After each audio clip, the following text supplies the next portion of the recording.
Hello everyone and welcome back to Destiny. The Cabal are invading the tower. Or at least that seems to be what we can expect to happen soon in the world of Destiny, according to some leaked descriptions for upcoming Destiny Mega Bloks sets. Many think that we have just been given a glimpse into the plot of Destiny 2, but let's take a look at the leak in more detail and see why I think it's actually the next content release for Destiny 1.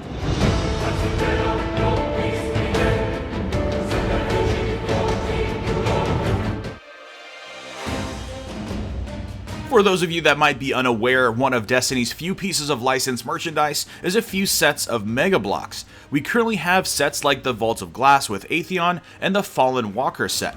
But yesterday we got some new Mega Bloks sets accidentally listed on Amazon for a very brief period of time before being quickly removed. There were 3 sets listed.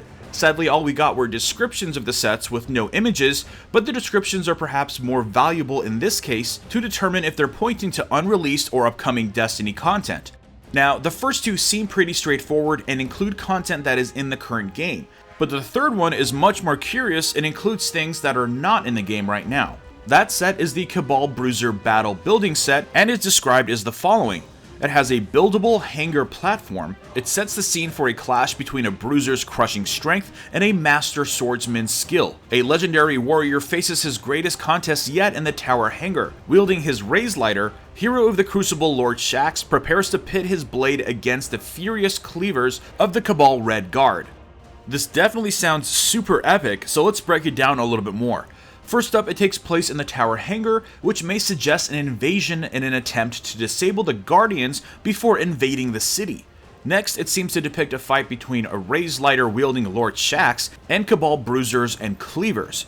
So this tells us that it's possible that Lord Shaxx would be a quest giver for whatever plotline this is, and that we are also fighting a brand new type of Cabal enemy. In this, they're referred to as bruisers and cleavers and seem to suggest a more aggressive or melee variant of Cabal, perhaps behaving more like sword knights.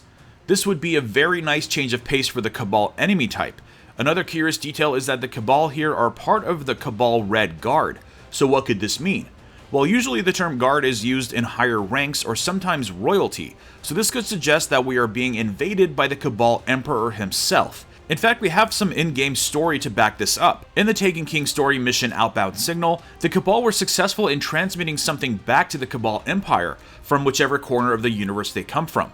It's possible that the Cabal Emperor received this transmission and has decided to take matters into his own hands. So the question remains, if this final Mega Bloks set is real, where is the content from which it is based on?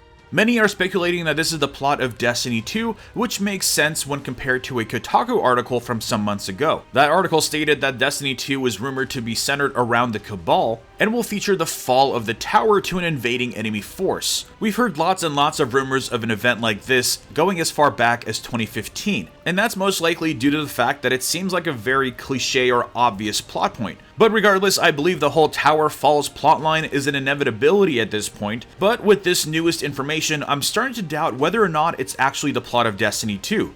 I think that there is a strong possibility that this is the plot of upcoming Destiny 1 content, perhaps a grand finale live event. So why do I think this is actually from Destiny 1? Well, let's take a look at a couple of smaller details. First, it's pretty early on to have leaked toys for an unannounced game that is coming out in the fall.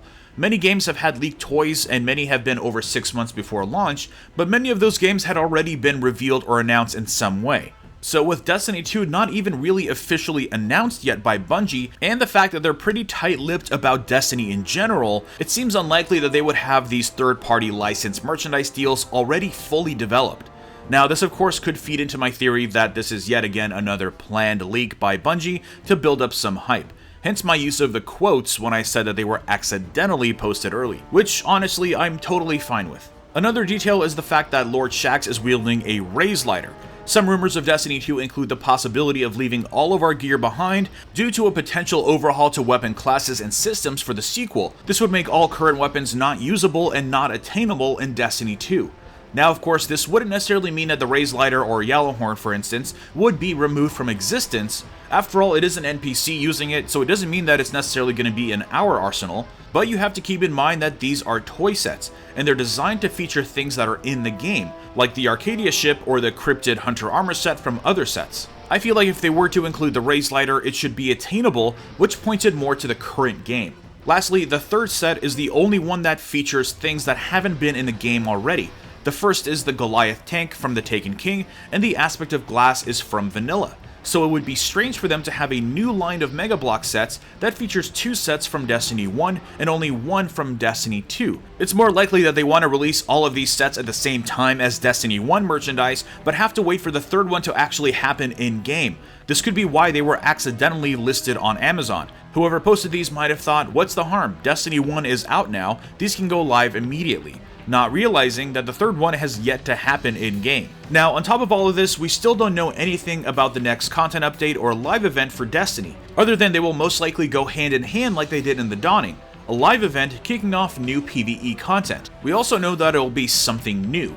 In the This Week at Bungie blog from a couple weeks ago, we learned that Crimson Days is not coming back, mainly because the live team is working on something different. Now, this might actually imply that the core of what we have still to experience in Destiny 1 will not be the Year 1 raids, or at least the raids won't be the grand finale. With Destiny 2 rumored to be coming out in the fall, they will most likely have an alpha or beta in June, which means they don't really have a whole lot of time to introduce new content. They have maybe time for one more live event. So maybe this will be a new kind of live event where we perhaps face off against invading Cabal in a special instance version of the tower, and possibly win, only to be tasked by Lord Shaxx to investigate the matter further. Maybe it'll kick off one final PvE questline that will serve as a transition between the stories of Destiny 1 and Destiny 2.